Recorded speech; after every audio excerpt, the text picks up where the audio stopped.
Fé para hoje está começando e que bom estar na sua companhia para a gente entrar na Palavra de Deus e deixar que ela fale conosco sobre Deus e sobre a gente. Falar de sabedoria, falar de inteligência, falar de capacidade de decidir é falar dos nossos dias o tempo todo. Você hoje passou o tempo todo tomando decisões e quais delas foram sábias?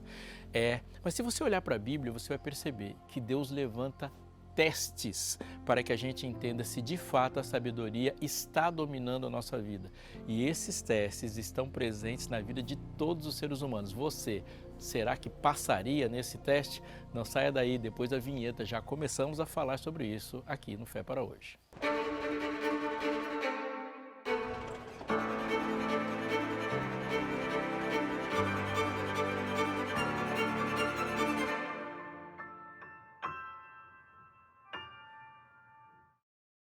Começando o Fé para Hoje, na alegria de estar falando com você e ter a sua companhia.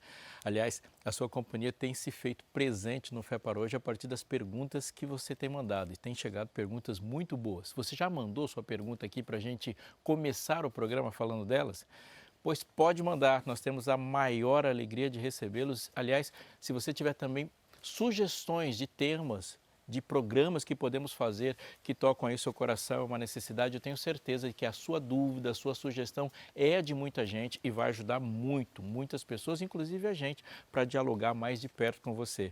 Há uma pergunta que chegou para a gente aqui que tem uma alegria enorme de responder, que é: como eu posso saber qual é o propósito de Deus para a minha vida? Essa pergunta envolve uma dúvida de muita gente e a gente pode começar estabelecendo os fundamentos. Primeiro, Deus tem um propósito para toda a humanidade. E o propósito que pega toda a humanidade é para que as pessoas vivam para a sua glória. Sim, quando Deus faz o homem, Ele faz o homem à sua imagem, conforme a sua semelhança. Isso significa que na própria criação já está estabelecido um propósito, de que Deus seja refletido e demonstrado na nossa existência. O texto de Coríntios 10:31 diz: portanto, quer comais, quer bebais ou façais outra coisa qualquer, fazei tudo para a glória de Deus. Você também pode descobrir qual é o propósito individual para a sua vida quando você reconhece os seus dons. Quando nós temos dons, os dons definem o nosso propósito, nos ajudando a perceber onde é que nós vamos atuar, como vamos atuar, o que vamos fazer para erguer as outras pessoas e glorificar Deus diante das outras pessoas por aquilo que Deus nos concede poder e habilidade para fazer. Mas, em essência, você também tem que pensar que nós podemos decidir muitas coisas. Nosso relacionamento com Deus envolve decisões. O que a gente não pode é ter uma decisão que contraria a decisão de Deus. Mas Deus dá muitas escolhas para a gente. O que você tem que pensar é o seguinte: viver em obediência, viver para a glória de Deus, viver em serviço, já é mais da metade de todas as respostas quando se pergunta em propósito. O propósito essencial da vida é servir. E a partir disso, a alegria de viver está completa no coração. Tem mais perguntas? Quer saber mais sobre a Bíblia e mais sobre como a Bíblia diz a seu respeito e sobre o Deus que te criou? A revista Esperança Novo Tempo, na Mira da Verdade, chegou para suprir essa necessidade, porque fala da Bíblia, de como ela está escrita e como ela responde aos nossos questionamentos. E se a Bíblia está respondendo, é porque não é um questionamento simples. Se a Bíblia traz essa informação, é porque ela é vital e importante para a nossa vida. Essa revista foi feita para pessoas como você, mas você tem que querer. Então, manda para a gente o seu pedido. Quero a revista Esperança Novo Tempo na Mira da Verdade. Você pode fazer isso pelo WhatsApp. Se você quiser, você pode fazer isso também ligando para a gente nos números que estão dispostos aqui. Você vai ver aqui na programação da Novo Tempo. Mas diga lá: olha, estava assistindo o programa Fé para Hoje e quero a revista que foi oferecida lá. Simples. Vou mandar para você a revista e vai ser com muita alegria. Lembre-se, a revista é gratuita, então é só pedir que ela vai chegar. Não perca tempo, faz isso.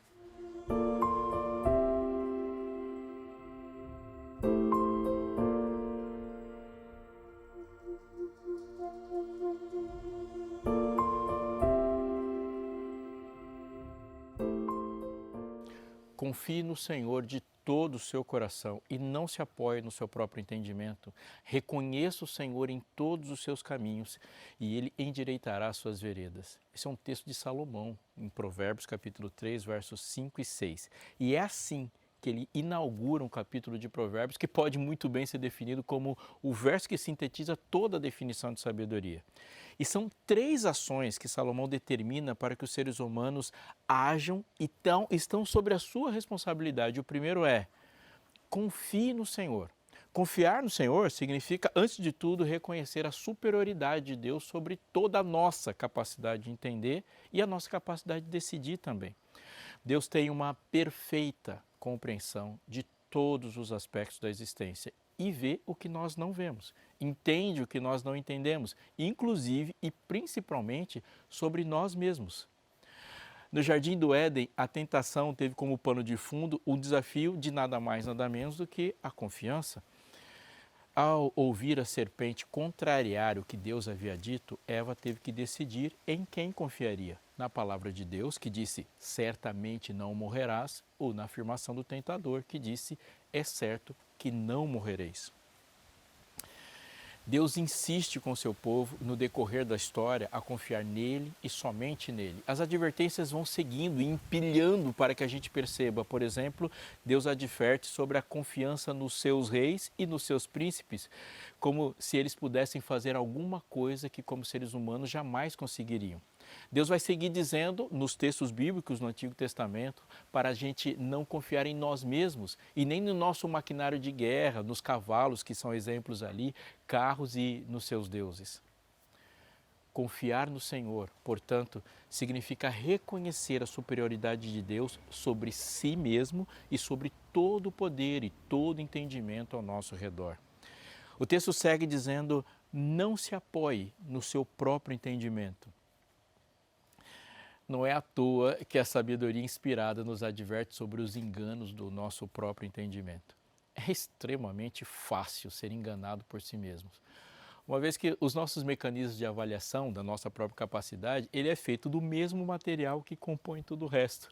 A nossa análise está sempre maculada quando nós estamos analisando, porque nós somos o mesmo mecanismo de análise.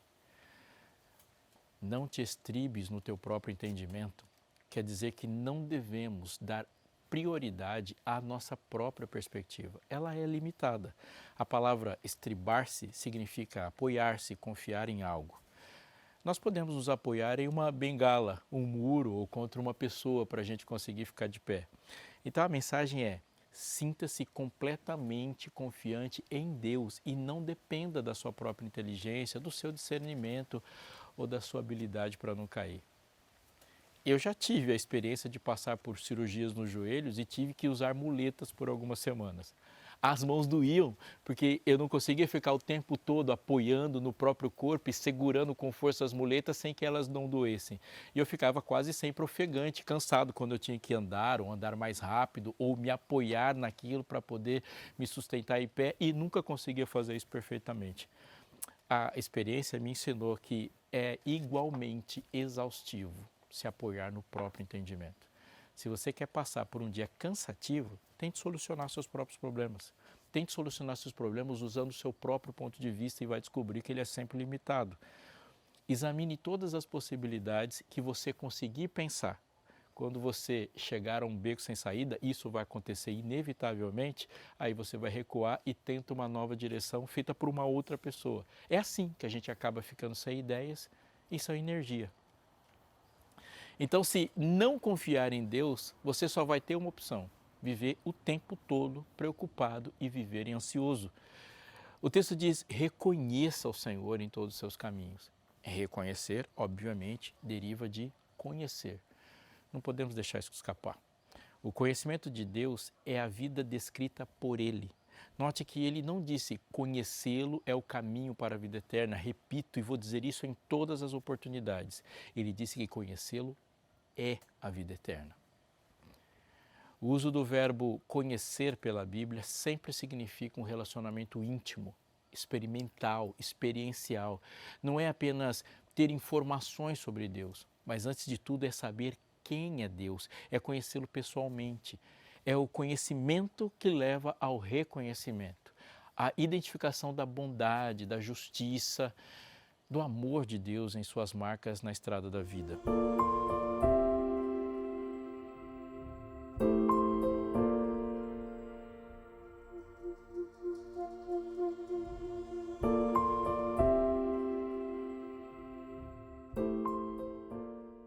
Depois de apresentar a estrutura básica da sabedoria, que é confiar em Deus e não em si e reconhecer Deus o tempo todo, o texto de Salomão apresenta uma situação diante de nós de extrema importância, pois é uma espécie de prova de sabedoria, prova que todos devemos passar.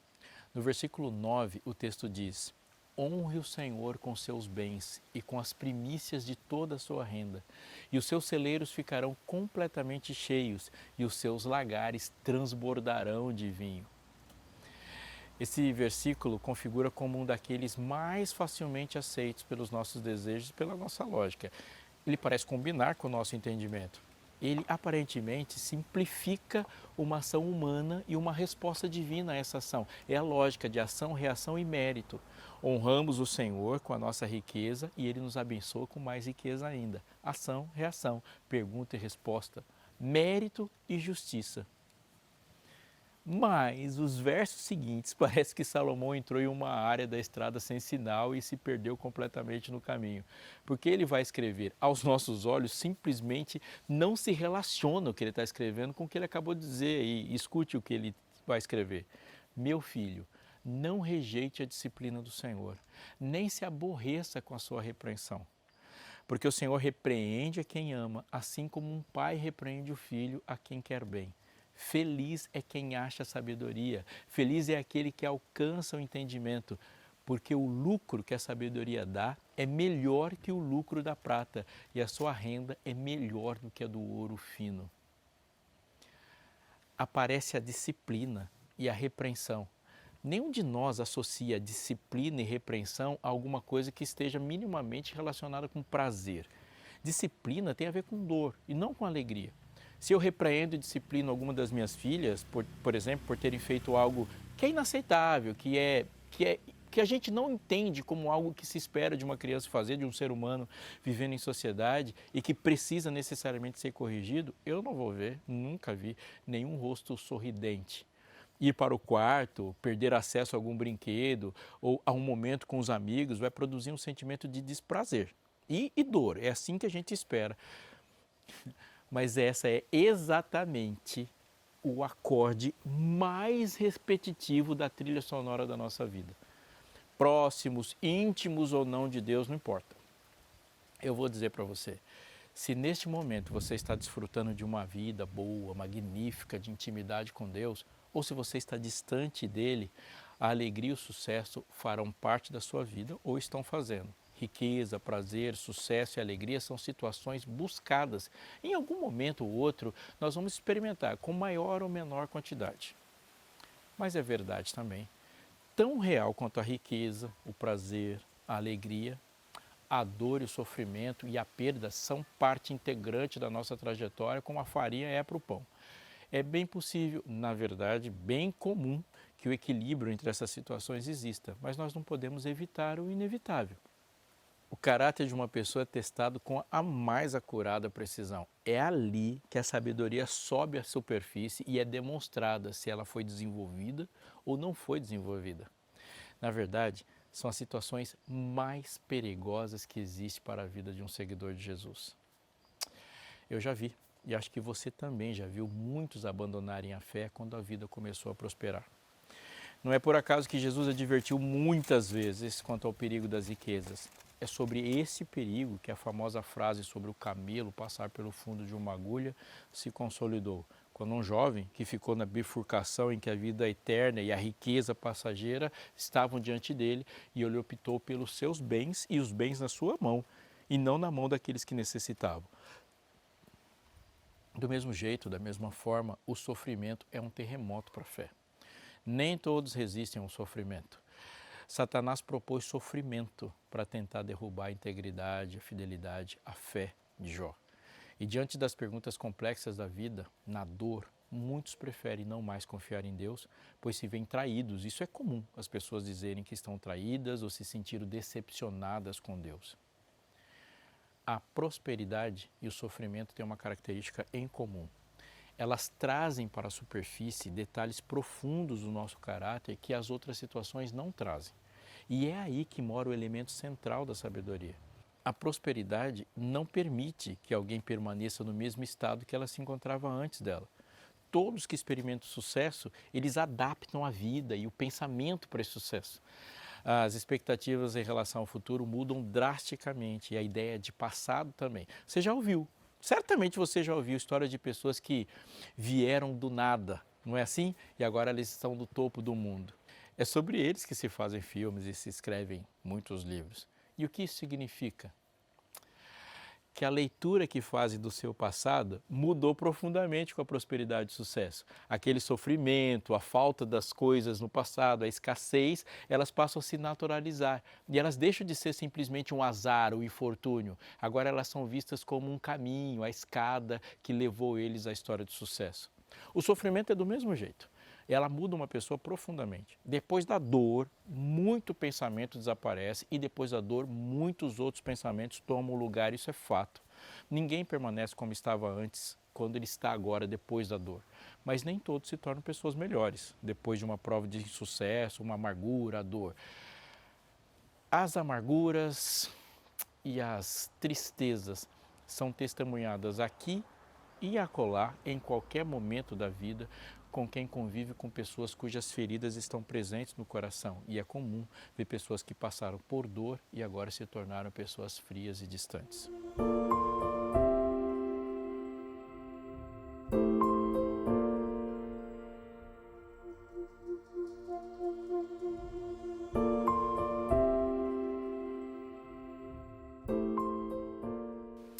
E a pergunta que permanece e agora será respondida é: por que essas duas situações são tão eficazes como prova de sabedoria verdadeira? Vamos ouvir Salomão. A obra do justo conduz à vida e o rendimento do ímpio leva ao pecado. Texto que ele escreveu em Provérbios, capítulo 10, verso 16. O que o homem mais sábio que existiu está afirmando aqui? Que há um retorno das ações, mas ele não é o mesmo para todos. O justo e o ímpio colhem resultados diferentes das suas ações. E, aparentemente, a nossa lógica é confirmada aqui, pois há um investimento e um retorno, como todo mundo espera. Mas a presença da sabedoria vai determinar que tipo de retorno é esse. Uma vez que o rendimento do ímpio leva ao pecado, então a pior coisa que pode acontecer com o ímpio é a sua prosperidade. A prosperidade para o tolo não apenas vai aprofundar a sua tolice, como vai tornar ele confortável com o pecado e vai dar para ele mais poder para executar um desejo pecaminoso. Essa afirmação de Provérbios leva a gente para pensar o que Paulo falou na carta de Romanos, carta que ele escreveu aos Romanos no primeiro capítulo. E ele diz assim: e, por haverem desprezado o conhecimento de Deus, o próprio Deus, escuta, os entregou a um modo de pensar reprovável, para praticarem coisas que não convêm. Primeiro capítulo de Romanos, no verso 28. Nos versos 24 e no verso 26 desse mesmo capítulo, ele vai escrever sentenças afirmando a mesma lógica. A pior coisa que pode acontecer com um perverso é a autorização de Deus para que ele execute seus próprios pensamentos, seus próprios desígnios. Essa é uma ação punitiva da ira de Deus e você vai ver isso em toda a Bíblia. Deus pune permitindo que o pecador execute os seus desejos. Então deixa eu me demorar um pouco nesse aspecto que nós chamamos de provação. A diferença entre provação e tentação é que a intenção de uma é diferente da outra. Por exemplo, a tentação tem o objetivo de descaracterizar a pessoa que está sendo tentada. É fazer romper com os seus valores e trazer para ela um elemento que é estranho para a sua vida. Para o santo, tentação é introduzir na sua vida o que não tem a ver com santidade, que é o pecado. E como o pecado não se relaciona com a sua identidade, não é familiar, não é doméstico para o santo, não é corriqueiro para ele, isso se torna um elemento estranho. E é isso que a tentação tenta fazer. Vou repetir para você. Tentação não se resume a um projeto que quer que uma pessoa faça uma coisa errada, mas ele tenta que alguém se torne algo ou alguém que ela não é. A provação tem como objetivo trazer para a superfície do coração aquelas coisas que estavam lá, que são estranhos ao caráter, mas eles estavam adormecidos pela circunstância, pelo contexto e estava lá amortizado por uma construção do caráter e não foi de fato morto. A provação é como um processo de refinar o metal precioso, sabe? E quando se aquece o ouro ou a prata para que o que não é ouro e o que não é prata seja identificado e aí uma vez que ele está lá visto, identificado, ele possa ser retirado. uma pessoa, ela pode se considerar uma fortaleza moral diante de, por exemplo, pecados sexuais, até se ver numa situação em que os pecados sexuais são disponíveis diante dele. Portanto, ele nunca foi o que achou que seja. Ele nunca foi tentado, só isso. Nós podemos recorrer à história para um outro exemplo. A gente já viveu aqui no Brasil situação de, por exemplo, paralisação das forças de segurança em um estado e todo mundo ficou surpreendido porque pessoas aparentemente de bem foram e saquearam e tiveram muitas histórias de violência e as ruas ficaram caóticas. E é aquelas pessoas que viveram junto com as outras, eu digo, eram cidadãos ordeiros, tinham boa conduta, mas naquelas circunstâncias eles se tornaram assim estupradores, saqueadores e ladrões. Pelo mundo existem histórias assim. Depois de uma situação atípica, como, por exemplo, um desastre natural que fez com que os mecanismos de repressão das ações egoístas e maldosas das pessoas se desmoronassem, a gente consegue ver gente que de repente se torna assassino, ladrão, cometendo muitas atrocidades e a gente fica assustado. E por que eles fizeram tais coisas e por que essa maldade toda subiu? As pesquisas indicam que a maioria desses crimes não foram cometidos por condições de a pessoa ficou doida, entorpeceu a mente ou estava drogada, sob efeito de álcool ou qualquer outra coisa assim.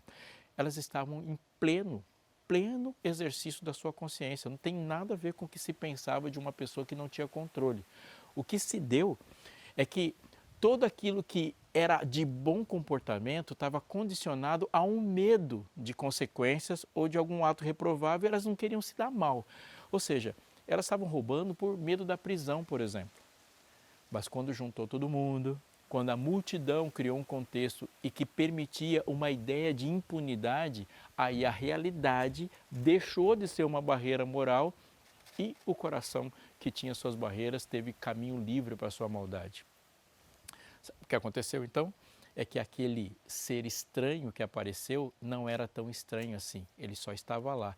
E aquele ser humano maldoso e egoísta que sempre esteve lá surgiu e o que estava impedindo que era o mal não era o seu caráter, era uma circunstância externa.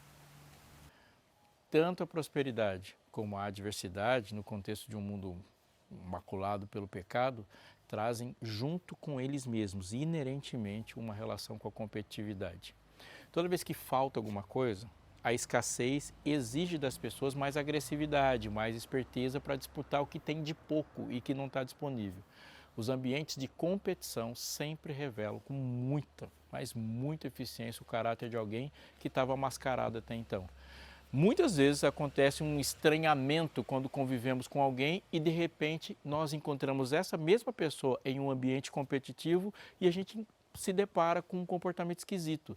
Isso pode acontecer, por exemplo, numa empresa onde as pessoas estão buscando promoção ou como acontece num estádio, as pessoas falam coisas e fazem coisas que não se esperava que ela fizesse de outra forma. As manifestações de complexo de superioridade, de inferiorização nos ambientes esportivos, como você pode facilmente perceber, é público, todo mundo nota. Isso me lembra aquela frase de C.S. Lewis, quando ele diz que o orgulho humano ele é um orgulho competitivo. Isso quer dizer que não basta ser bom, tem que ser melhor que alguém. Não se trata de ser rico ou ser bonito. A satisfação está em ser mais rico ou mais bonito. A riqueza dentro do espectro da queda, desse mundo maculado pelo pecado, é uma riqueza competitiva, que exige a derrota de alguém para que ela seja satisfatória.